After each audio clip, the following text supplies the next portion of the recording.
This channel does not promote any violent, harmful, or illegal activities. All content provided by this channel is meant for an educational purpose only.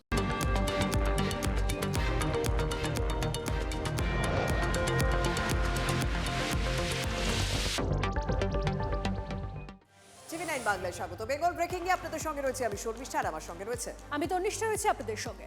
আর নিয়োগ দুর্নীতি কাণ্ডে দক্ষিণ দমদম পুরসভা একা ডুবছে না, উত্তর, দক্ষিণ, পূর্ব, পশ্চিম সব দিক নিয়ে ডুবছে।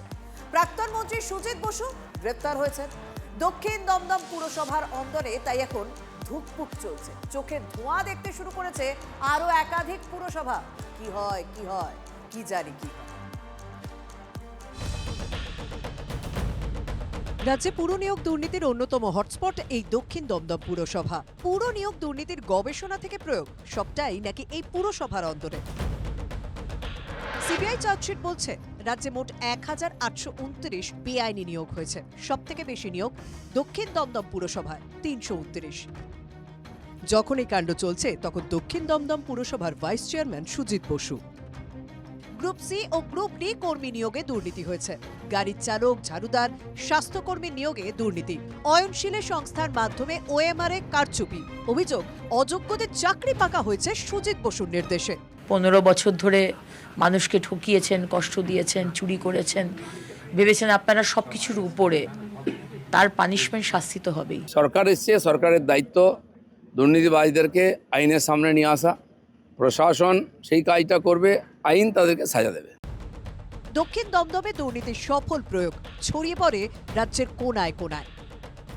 দক্ষিণ দমদমের কাছে মধ্যমগ্রাম পুরসভা। অভিযোগ এই পুরসভায় ৬৫ জন চাকরি পেয়েছে দুর্নীতির পাকে। অনেকেই বলছেন, বিশেষ করে বিজেপি থেকে বাম, তারা দাবি করছেন এই মধ্যমগ্রাম পুরসভা যে নিয়োগ করেছিল ৬৫ জনের, তা সম্পূর্ণ দুর্নীতি করে করা হয়েছে। কাউন্সিলরদের কোটায় চাকরি দেওয়া হয়েছে, অর্থের বিনিময়ে চাকরি দেওয়া হয়েছে, নিজেদের আত্মীয়দের চাকরি দেওয়া হয়েছে। মধ্যমগ্রাম পুরসভার প্রাক্তন চেয়ারম্যান রতিন ঘোষ হাজিরা এড়িয়ে যাচ্ছেন।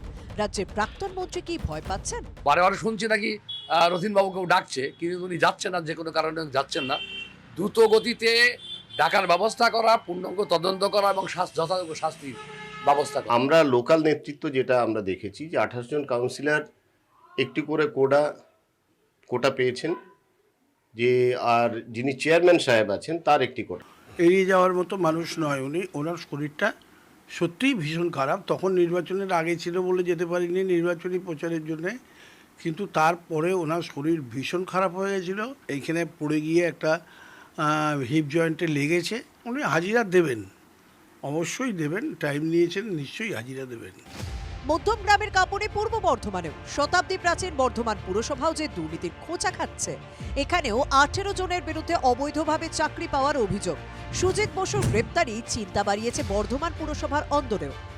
একাধিক নেতার আত্মীয় থেকে তাদের কাছের লোকের নাম নিয়োগের তালিকায় ছিল বলে অভিযোগ। নাম জড়িয়েছিল প্রাক্তন বিধায়ক, প্রাক্তন পৌরপিতা এবং বর্তমান পৌরপিতারও। চেয়ারম্যান প্রশ্ন এড়াচ্ছেন বিজেপি সিপিএম সোজা ব্যাটে টি-20 মেজাজে। আমি বর্ধমান পৌরসভা is not at all A party of that case, কাজে ওই বিষয়ে আমি কিছু বলব। পশ্চিমবাংলার মানুষ চায় যে তৃণমূল কংগ্রেসের দুর্নীতির বিরুদ্ধে নতুন যে গভর্নমেন্ট আছে তারা ব্যবস্থা নেক, এটা মানুষ চায়। বর্ধমান হোক, যে কোনো পশ্চিমবাংলার যে কোনো প্রান্তে যেখানে সমস্ত দপ্তরেই তদন্ত করা হবে। দুর্নীতি আমরা পেলে সেই যথাযথ আইন অনুযায়ী ব্যবস্থা নেওয়া হবে। পুর নিয়োগ দুর্নীতির গবেষণাগারে ঢিল পড়েছে আর ঢেউ উঠেছে রাজ্য জুড়ে। উত্তর ২৪ পরগনার বাদুড়িয়া পুরসভার চেয়ারম্যানের ঘরেও যে তালা। Bureau report, TV9 Bangla.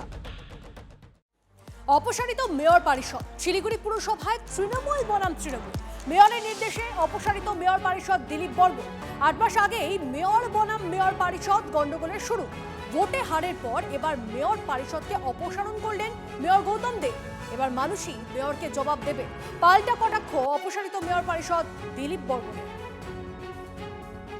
বলির কাঠি আমি না, ঠিক আছে? বলির কাঠি যিনি, সেটা হচ্ছে গত 23 তারিখে ইলেকশনে শিলিগুড়ির মানুষ বলির পাঠা বানিয়ে দিয়েছে, বলির কাঠি বানায়। গত বিধানসভা ইলেকশনে 33টা ওয়ার্ডে ৭৩,০০০ ভোটে হেরেছে। তারপরে কর্পোরেশন ইলেকশন। আমি আপনাদের মাঝে আজকে কথা দিচ্ছি, কর্পোরেশন ইলেকশনে, আগামী কর্পোরেশন ইলেকশনে 4 থেকে 5টার উপরে সিট পাবে না গৌতম দেব। ধাক্কার ফল তো পেয়েছে না, আবার এখনকার এই এমআইসি পদ কাটার জন্য কর্পোরেশনে ধাক্কা পাবে। বুঝে নেবে যে দিলীপ বর্মনের কতখানি ক্ষমতা আছে না আছে, কি মানুষের সঙ্গে সম্পর্ক ভালো আছে কি না আছে, তার প্রমাণ মানুষই করবে। শিলিগুড়িতে তৃণমূলে হারের পর দলের অন্দরে প্রবল আঁকছি। এবার মেয়র গৌতম দেবের নির্দেশে অপসারিত হলেন শিলিগুড়ি পৌর নিগমের মেয়র পরিষদ দিলীপ বর্মন। ঘটনার সূত্রপাত বেশ কয়েক মাস আগে। বোর্ড সভা চলাকালে প্রকাশ্যে সভা থেকে বেরিয়ে যেতে বলা হয়েছিল দিলীপ বর্মনকে। ক্ষোভে অপমানে সেদিন সভা ছেড়ে যাওয়ার পর গত এই কয়েক মাসে আর বোর্ড সভায় আসেননি দিলীপ। তবে দীর্ঘ অনুপস্থিতি সত্ত্বেও ভোটের আগে সেই দিলীপকে অপসারণও করা হয়নি। অন্যদিকে টানা লাগাতার মেয়র গৌতম দেবের বিরুদ্ধে বিভিন্ন সময়ে আক্রমণ চালিয়ে গেছেন দিলীপ। ভোট মিটতেই প্রথম এমআইসি সভা থেকেই সেই দিলীপ বর্মনকে অপসারণ করলেন মেয়র গৌতম দেব। যদিও এ নিয়ে মুখে কুলু পেটেছেন শাসক তৃণমূলের নেতারা। ক্যামেরায় দীপায়নের সঙ্গে প্রসেনজিৎ, TV9 বাংলা, শিলিগুড়ি। এমআইসি যিনি দিলীপ বর্মন ছিলেন, উনি তো একটা গুরুত্বপূর্ণ এমআইসি ছিলেন।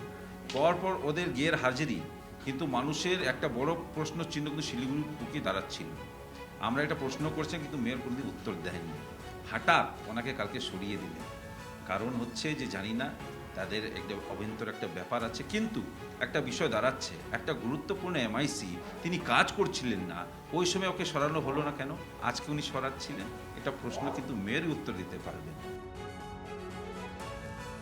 সন্ধ্যের ব্যস্ত সময়ে ইস্ট ওয়েস্ট মেট্রোয় আবারও বিভ্রাট, আবারও দুর্ভোগ নিত্যযাত্রীদের।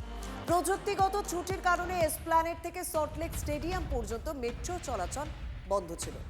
1 ঘন্টা 15 মিনিট পর আবার চালু হয়েছে মেট্রো চলাচল। স্বাভাবিকভাবেই সন্ধ্যের সময় যথেষ্ট একটা ব্যস্ততা থাকে এই রুটে, কিন্তু সেই সময় 1 ঘন্টা 15 মিনিট মেট্রো চলাচল বন্ধ থাকায় নাকাল নিত্যযাত্রীরা। আমি যখন ফ্ল্যাট থেকে সিভিল থেকে নামছি তখন বলছি যে মেট্রো এখন অ্যাভেলেবেল সেক্টর 5 অবধি। অনেকক্ষণই ছিল না। বলা তো হয়েছিল যে যান্ত্রিক গোলযোগের জন্য মেট্রো চলাচল বন্ধ রাখা হয়েছে আপাতত। এখন কি স্বাভাবিক হয়েছে? হ্যাঁ, এখন স্বাভাবিক হয়েছে। কিছু ভিড় আছে, মানে স্বাভাবিকের থেকে তো স্বাভাবিকভাবে একটু ভিড়টা বেশি হবেই কিছুক্ষণ। খানিকক্ষণের জন্য একটু টেকনিক্যাল ইস্যু ছিল বলে একটু বন্ধ রেখেছে। টেকনিক্যাল ইস্যুর জন্য একটু বন্ধ রাখা হয়েছে, তারপরে আবার ঠিক হয়ে গেছে, নর্মাল হয়ে গেছে। যুদ্ধের ধাক্কায় জ্বালানিতে টানাটানি, গোটা দুনিয়া অস্থির পরিস্থিতি। বিপদের সময় সংযমী হতে দেশবাসীর কাছে আবেদন জানিয়েছেন প্রধানমন্ত্রী। এই পরিস্থিতিতে বিশ্বের বেশ কিছু দেশ নানা ক্ষেত্রে শুরু করেছে নিয়ন্ত্রণ। हमें पेट्रोल डीजल का उपयोग कम करना होगा। পেট্রোল, ডিজেল, রান্নার গ্যাস, ভোজ্য তেল থেকে সোনা বা রাসায়নিক সার, এইসব পণ্যের একটি বড় অংশ আমদানি হয় বিদেশ থেকে, টান পড়ে দেশের বৈদেশিক মুদ্রা ভাণ্ডারে। দেশবাসীকে এই পণ্যগুলি ব্যবহারে সংযমী হওয়ার অনুরোধ করেছেন প্রধানমন্ত্রী। পাশাপাশি ওয়ার্ক ফ্রম হোম, আগামী 1 বছর বিদেশে ঘুরতে যাওয়া বন্ধ, সোনার গয়না না কেনার আবেদন জানিয়েছেন। যতটুকু প্রয়োজন ততটুকু করতে হবে। এই প্রেক্ষাপটে জ্বালানি সাশ্রয়ের পথে হেঁটেছে 40টির বেশি দেশ। 13টি দেশে পুরোদমে চালু হয়েছে ওয়ার্ক ফ্রম হোম। 35টি দেশ বিদ্যুৎ খরচ, সরকারি গাড়ি ব্যবহারে হ্রাস টেনেছে। ये जरूरी है सरकारी और प्राइवेट दोनों ही दफ्तरों में वर्चुअल मीटिंग्स और वर्क फ्रॉम होम को प्राथमिकता दी जाए। मैं कुछ स्कूलों से भी आग्रह करूंगा कुछ समय के लिए ऑनलाइन क्लासेज की व्यवस्था पर काम करें। করোনার সময় ভারত তথা গোটা বিশ্ব বাড়িতে বসে কাজ বা ওয়ার্ক ফ্রম হোম শুরু করেছিল। তখন অফিসের বৈঠক হতো অনলাইনে। দেশবাসীকে আবার সেই রকমভাবে বাড়িতে বসে কাজ করার অনুরোধ করেন মোদি। দেখা যাচ্ছে এখন ওয়ার্ক ফ্রম হোমে অভ্যস্ত হয়ে উঠেছে Indonesia, Sri Lanka, Malaysia, Philippines, Vietnam, Thailand, Peru, মিশর। ভারতবাসীকে সাশ্রয়ের বার্তা দিয়েছেন প্রধানমন্ত্রী। বিদ্যুৎ বাঁচাতে সিঙ্গাপুরে অগ্রাধিকার ফ্যান, আর এসি চললে তাপমাত্রা 25 ডিগ্রি সেলসিয়াসে থাকছে। মালয়েশিয়ায় 24 ডিগ্রি, থাইল্যান্ডে 26 ডিগ্রি। আর তাৎপর্যপূর্ণ বিষয় হলো জর্ডানে সরকারি অফিসগুলিতে এসির ব্যবহারই বন্ধ করে দেওয়া হয়েছে। যুদ্ধের আবহে গোটা দুনিয়া কিভাবে নিজেদের বদলাচ্ছে তার আরও কয়েকটি উদাহরণে স্পষ্ট। জর্ডানের সরকারি কর্মীদের আন্তর্জাতিক সফর বাতিল করা হয়েছে। ইন্দোনেশিয়া, মালয়েশিয়া, পানামা, মিশরেও একই অবস্থা। দক্ষিণ কোরিয়ায় গাড়ি চলাচলে ফিরেছে জোর বিজোর নীতি। সংকটের সময় কোপ পড়েছে পড়াশোনাতেও। লাওসের শিক্ষা প্রতিষ্ঠানগুলি 3 দিন খোলা থাকছে। শ্রীলঙ্কায় বুধবার করে সমস্ত শিক্ষা প্রতিষ্ঠান বন্ধ। পেরুতে জোর দেওয়া হয়েছে অনলাইনে। সংকটকালে এনার্জি এমার্জেন্সির পথেও হেঁটেছে বেশ কিছু দেশ। মাদাগাস্কারে তা 15 দিন, মার্শাল আইল্যান্ড 90 দিন, টুভালুতে 1 সপ্তাহ। তাৎপর্যপূর্ণ বিষয় হলো এলপিজি সিলিন্ডার অর্ধেক ভর্তি করতে পারছেন মালদ্বীপ ও নেপালের বাসিন্দারা। বিলবোর্ডের আলো বন্ধ রাখা হয়েছে শ্রীলঙ্কা ও মিশরে। পশ্চিম এশিয়ায় যুদ্ধের জেরে অস্থির পরিস্থিতি বিশ্বজুড়ে। এই অবস্থায় রাজ্যের সঙ্গে হাত মিলিয়ে জনগণকে সচেতন করার বার্তা কেন্দ্রের। তাদের আশ্বাস, দেশে অপরিশোধিত তেল পর্যাপ্ত পরিমাণে মজুত আছে। মজুত রয়েছে প্রাকৃতিক gas, LPG. We have 60 days of crude, which is the maximum we need. We have 60 days of LNG and we have 45 days of LPG. So there's no problem. প্রধানমন্ত্রীর কৃচ্ছ সাধনের বার্তার পরই কেন্দ্রীয় মন্ত্রিসভার সদস্য রামদাস আঠওয়ালে মুম্বাইয়ে গাড়ি ছেড়ে মেট্রো সফর করেন। TV9 বাংলা। হাওড়ার ছবি দেখাবো। তৃণমূল নেতা, তার বাড়িতে গোপন ঘর। সেই তৃণমূল নেতা আবার অরূপ রায় ঘনিষ্ঠ। তার বাড়িতে সুড়ঙ্গের হদিশ পাওয়া গেল। সুড়ঙ্গের নিচে আবার রাজকীয় ঘর। শপিং মলের কর্মী থেকে রাজার হালে শামীম আহমেদ। কে শামীম আহমেদ? দেখুন। শিবপুরে তৃণমূল নেতার গোপন স্বর্গ। বাইরে থেকে সাদামাটা ঘর, কিন্তু চিচিং ফাঁক হতেই সুড়ঙ্গে স্বর্গ সুখের সিঁড়ি। আর সিঁড়ি দিয়ে নামতেই চোখ ছানা বড়া, চোখ ধাঁধানো ঘর। রাজপ্রাসাদের মতো দামি দামি আসবাব ঠাসা। হাওড়ায় অরূপ রায় ঘনিষ্ঠ তৃণমূল নেতা শামীম আহমেদের বাড়ির ভিডিও ঘিরে চাঞ্চল্য। এই যে বন্ধ দরজা, এই দরজার পিছনে রয়েছে বিলাসবহুল পাতালপুরি, অর্থাৎ বাড়ির মধ্যে যেমন নিচে নেমে যাওয়ার গোপন সিঁড়ি, সেই সিঁড়ি থেকে নেমে গেলেই কিন্তু রাজকীয় আয়োজন। যেটা জানা যায়, এই অঞ্চলে কান পাতলে 2009 সালে সাধারণ একটি শপিং মলের কর্মী ছিলেন এবং সেখান থেকেই তার বেড়ে ওঠা। শিবপুরের চৌড়া বস্তিতে বিজেপি সংখ্যালঘু সেলের নেতার বাড়িতে হামলার অভিযোগ ওঠে তৃণমূল নেতা শামীম আহমেদের বিরুদ্ধে। এরপরই তার বাড়িতে তল্লাশিতে যায় পুলিশ, আর সেখানেই সামনে আসে তৃণমূল নেতার গুপ্ত ঘরের। এনআইএ অ্যাক্টে ওকে অ্যারেস্ট করেছিল এবং এখন বেলেতে আছে। 2013-তে ওনার ওয়াইফকে টিকিট দেয় এবং তৃণমূলের হয়ে টিকিট দেয় এবং কাউন্সিলরও হয় ওনার বউ। কি নেই সেই ঘরে? রাজকীয় পালঙ্ক, সিংহাসন। সেখানে বসেই সিসি ক্যামেরার নজরদারি চালাতো তৃণমূল নেতা শামীম আহমেদ। এই শামীম শুধুমাত্র অরূপ রায়ের একটি পোষ্য নয়, এরকম হাজার হাজার অপরাধী তৈরি করে হাওড়ার মতো 500 বছরের পুরনো শহরকে জীবন্ত জঞ্জাল দিয়ে ভরিয়ে দিয়েছেন এই অরূপ রায়। পার্টিকুলারলি আমার ঘনিষ্ঠ এটা বললে ঠিক, যদি কেউ অন্যায় করে থাকে, আইন যদি হাতে নিয়ে থাকে, police will take its own course, police will take action. সাম্রাজ্য ছেড়ে এখন অবশ্য তৃণমূল নেতা বেপাত্তা। রাজকীয় পালঙ্কের বদলে এখন লুকিয়ে রাত কাটাতে হচ্ছে। ধরা পড়লে তো জেলের মেঝেতেই কাটবে রাত। সুব্রত বন্দ্যোপাধ্যায়ের রিপোর্ট, TV9 বাংলা। ভোটের ফল প্রকাশের 8 দিন পার, এখনো ঘরবন্দি বীরভূমের বাঘ অনুব্রত। গত 1 সপ্তাহে প্রকাশ্যে দেখা মেলেনি কেষ্টমণ্ডলে। বোলপুরের নিচুপট্টির বাড়ির বাইরে দেখা যায়নি বীরভূম তৃণমূলের কোর কমিটির আহ্বায়ককে। অন্যদিকে জিতেও ঘরবন্দি কাজল শেখ থেকে চন্দ্রনাথ সিনহা। এই মুহূর্তে আমি দাঁড়িয়ে রয়েছি বীরভূমের বোলপুর শহরের নিচুপট্টিতে অনুব্রত মণ্ডলের বাড়ি। এই বাড়ির ছবিটা দেখাবার চেষ্টা করব। অনুব্রত মণ্ডল কিন্তু রয়েছেন বাড়ির যে দোতলা, সেই দোতলার ওপর রয়েছেন অনুব্রত মণ্ডল। কার্যত তিনি নিজেকে গৃহবন্দী করে নিয়েছেন। তৃণমূল কংগ্রেসে পরাজয় হয়েছে, তারপর থেকে একের পর এক তৃণমূল নেতাদের দেখা যাচ্ছে কার্যত এইভাবে গৃহবন্দী অবস্থায় থাকতে। একদিকে অনুব্রত মণ্ডল, চন্দ্রনাথ সিনহা, কাজল শেখ, আশিস বন্দ্যোপাধ্যায়ের মতো নেতারাও কিন্তু কার্যত বাড়িতেই রয়েছেন, বাড়ি থেকে বের হচ্ছেন না। একাধিক জায়গায় কর্মীরা অভিযোগ করছেন যে তারা নেতাদের পাচ্ছেন না, কিন্তু চন্দ্রনাথ সিনহা বা অনুব্রত মণ্ডল তারা কেউ বাড়ি থেকে বের হচ্ছেন না।